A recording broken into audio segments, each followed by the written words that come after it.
continuar, vamos a hablar de prevención en pie diabético y desde el Estado Zulia nos acompaña la doctora Katiuska Valero, quien es médico internista, coordinador de la consulta de pie diabético de Ensudiabetes y del grupo perteneciente, representante del grupo latinoamericano de pie diabético, representante venezolano. Desde Maracaibo, Estado Zulia, la doctora Katiuska Valero. Prevención en pie diabético es un tema muy ambicioso porque los consensos, como decía el doctor, tratan de ponerse de acuerdo pero no establecen un orden, ¿verdad? Y es importante prevenir el pie diabético porque a medida que desarrollemos la sesión, en buena parte del mundo se están amputando un pie. Se dice que cada 30 segundos en algún lugar del mundo hay una pérdida de una extremidad inferior por causa del pie diabético y que el 85% de las personas que tienen una úlcera diabética termina amputada. Es decir, que si nosotros evitamos a un paciente una ulceración, podemos salvarle o preservarle su extremidad inferior y la acción de caminar, la acción de la marcha, la acción de la independencia, la acción de trasladarse de un sitio a otro sin la ayuda de alguien. Los modelos de atención integral actuales de pie diabético incluyen los módulos de pie en riesgo en determinados niveles de atención. Es importante tomar en cuenta porque antes hablar de pie en riesgo era tratarlo por la enfermera. La enfermera, el paciente llegaba y le comentaba a la enfermera, mira, tengo una uña encarnada, tengo la piel gruesa de los talones, tengo el pie enrojecido. Y la enfermera pues llegaba y cuando el médico estaba terminando de hacerle las indicaciones a un paciente diabético, le decía, doctor, no le va a examinar los pies. Y eso no era algo que antes se hacía habitual y ahora se ha tenido que tomar habitual porque existen estudios de prevalencia que dicen que entre el médico más se especializa, menos revisa el pie. Entonces, los modelos de atención actual incluyen involucrar el pie en riesgo en los módulos de atención tanto ambulatoria como hospitalaria, porque podemos hacer prevención hasta el último nivel. Yo voy a hablarles de un paciente que llegó con criterios de amputación a la sala de emergencia, una señora de 66 años, como cualquier paciente diabética, con un riñón único, con una enfermedad arterial periférica severa, con criterios de amputación. Y llegó a la consulta de pie diabético en estas condiciones. El traumatólogo le dijo que estos dos dedos eran causa ya de una amputación mayor.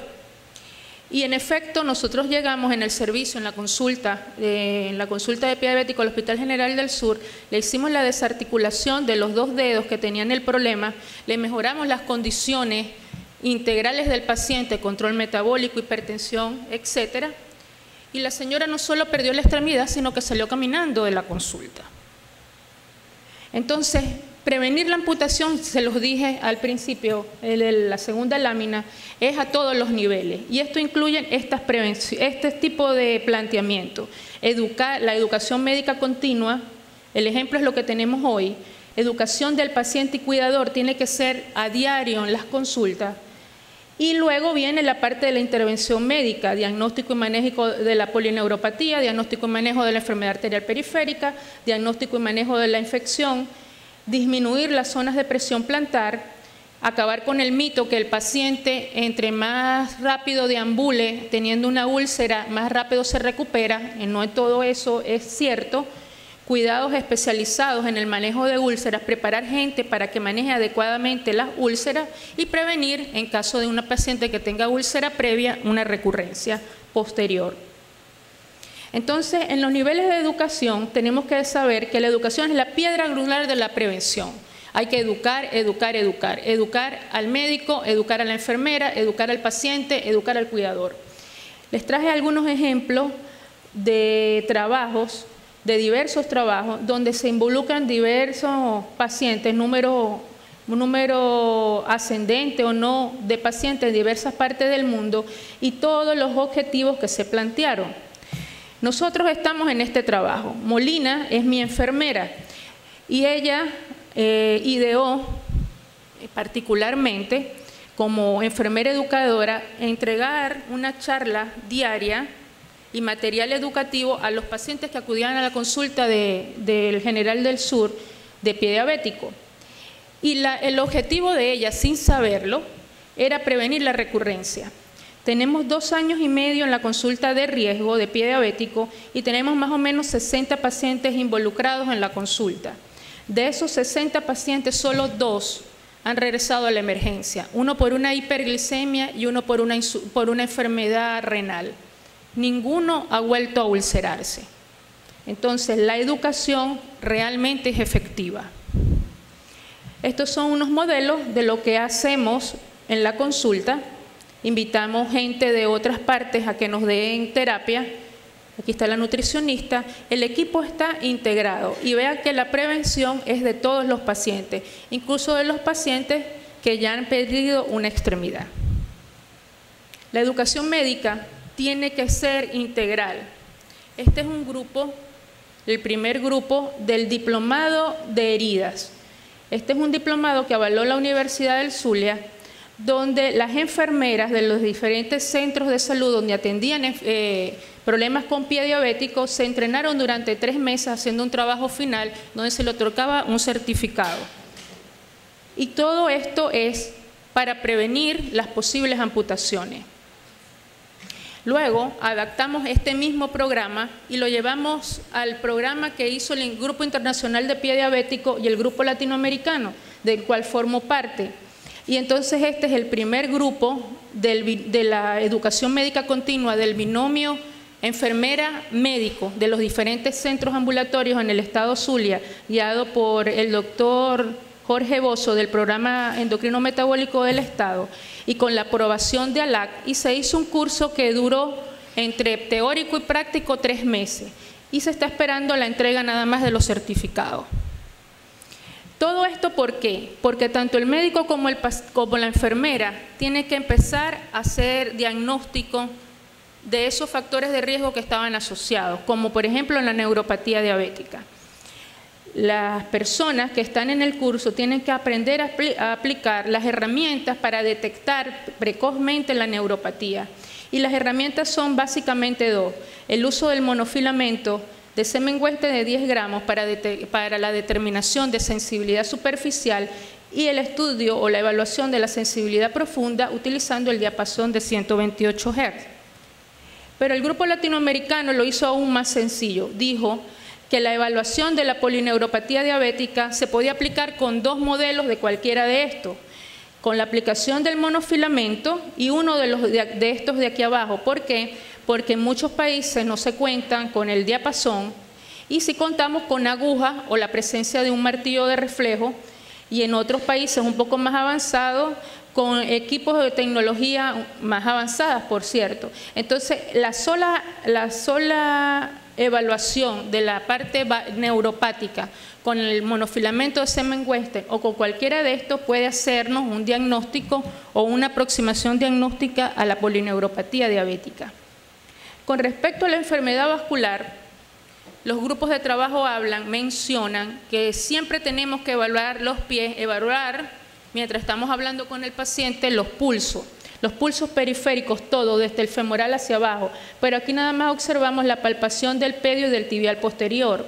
Una vez que aplicamos esto, en nuestras consultas hacemos la determinación del índice tobillo-brazo y cuando obtenemos el resultado del índice tobillo-brazo podemos definir cuáles van a ser los métodos diagnósticos que siguen de ese paciente. Nunca olvidar que la evaluación vascular tiene que estar asociada a un importante interrogatorio, a hacer la cesación tabáquica, porque tiene que ser un punto de quiebre en esto, tratar la dislipidemia, evaluar qué tipo de dolor en miembros inferiores presenta el paciente y descartar entre un dolor isquémico y uno neuropático o un dolor osteoarticular que también puede presentarse y determinar las anormalías en el examen físico, como descartar la enfermedad carotidia, la enfermedad renal o la enfermedad coronaria y de acuerdo, como les dije, del índice tobillo-brazo, determinar qué otro tipo de evaluaciones podemos hacer. Todo índice tobillo-brazo menor de 0,9 es indicativo de la presencia de una enfermedad arterial periférica en el paciente. En los estudios preliminares que hemos hecho en el Instituto Zuliano de Diabetes, aproximadamente un 30 a 40% de los pacientes ya llegan con uno de los grados de enfermedad arterial periférica sin presencia de úlcera. El manejo de la infección también tiene que ser un punto de quiebre muy importante. Los pacientes a veces llegan en esta condición y les traje este caso de una paciente que se perdió de la consulta y fue a un médico de estos que dicen que hacen manejo de úlcera y le desarticuló los 3 dedos, segundo, tercero y cuarto. Y la forma de desarticular parece que utilizó un machete porque miren cómo cortó acá y miren cómo cortó en el antepié. La determinación de la presencia de infección o no es fundamental. Como les dije, la prevención aquí nos lleva a determinar qué porcentaje de pacientes vamos a hospitalizar y cuál porcentaje de pacientes podemos amputar. A medida que la severidad de la infección se presenta, si es una infección moderada a grave, los índices de hospitalización y amputación son mayores. Y se dice, la literatura, que el 68% de los pacientes amputados es porque han sido precedidos de una infección. Entonces, estos son los criterios de diagnóstico para la infección leve, moderada y severa, según la Asociación Americana de Enfermedades Infecciosas en Piel y Tejido Blando. ¿Se acuerdan de la paciente que les dije? Aquí observamos la radiografía. Tiene la presencia aún de la cabeza de los 3 metatarsianos. A la señora no se le cerraba la úlcera. Nosotros la tratamos, el control metabólico, control de la presión arterial, manejo de la dislipidemia, cesación tabáquica, control de la infección, sin hospitalizar a la paciente. Y nosotros disminuimos esto del costo-beneficio de manejo ambulatorio de los pacientes. Y bueno, se le practicó una cirugía de reconstrucción desarticulando la cabeza de los 3 metas. Al mejorar esto, mejoramos el edema. Al mejorar el edema, miren cómo está la efectividad del tratamiento y así se encuentra la señora Ana ahorita, casi para irse a su casa con la extremidad inferior conservada. La identificación de las zonas de presión también tiene que ser parte de nuestros criterios del manejo de pacientes con pie diabético. La identificación de estas zonas permite que nosotros podamos diseñar, podamos sugerir o podamos controlar la aparición de nuevas úlceras, sobre todo úlceras por fricción, en unos pacientes que están muy comprometidos. Ninguno de estos pacientes tiene menos de 60 años. Y la sola presencia de este tipo de factores de riesgo tenemos que prevenirlos para evitar la presencia de la úlcera. Salvo esta señora que está acá, que aparte era un pie de Charcot, ninguno de estos 3 se volvió a reulcerar. ¿Por qué? Porque acudían trimestralmente a nuestra consulta.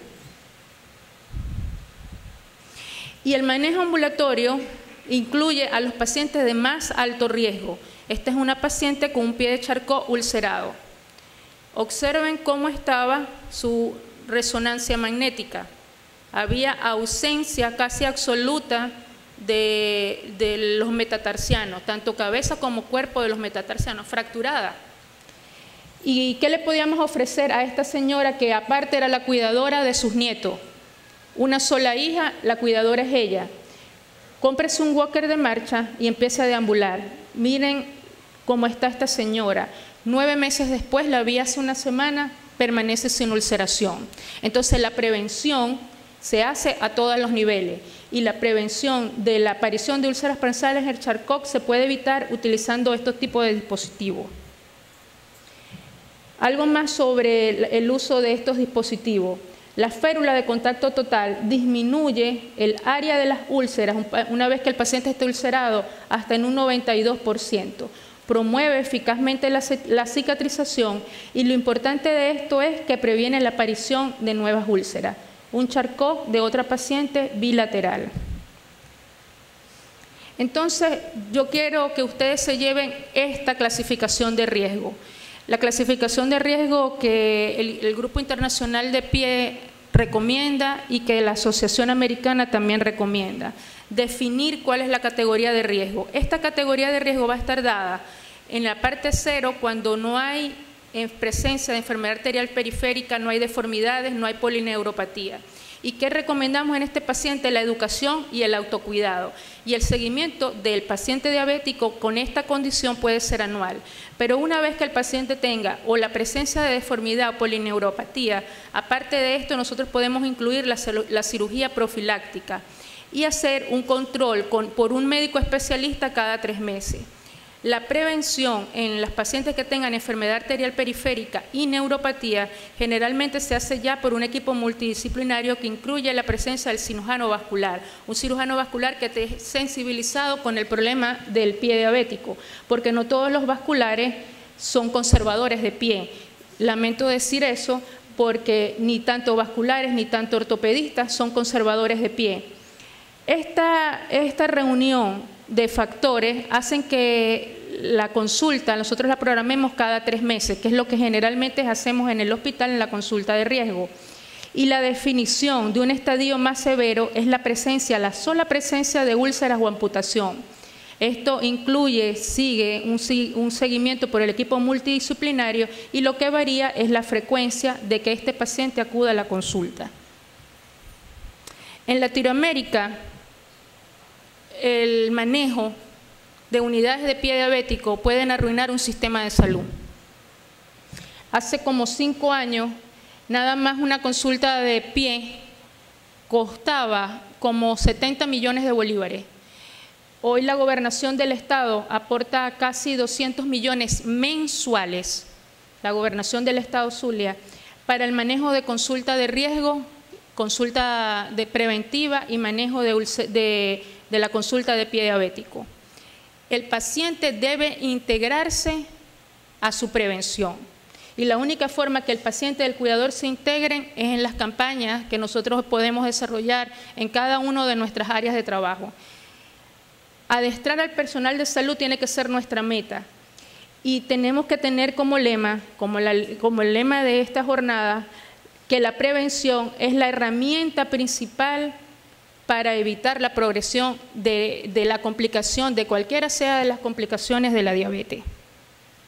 Este es el Grupo Latinoamericano de Pie, ese es el compromiso que estamos haciendo en Latinoamérica, formar el binomio de salud, y ese es el compromiso que tenemos que llevarnos a nuestra casa, la educación, la educación, la educación. Martin Luther King decía que no le preocupa el grito de los violentos, de los corruptos, de los deshonestos o de los sin ética. Lo que más le preocupa es el silencio de los buenos. Muchas gracias.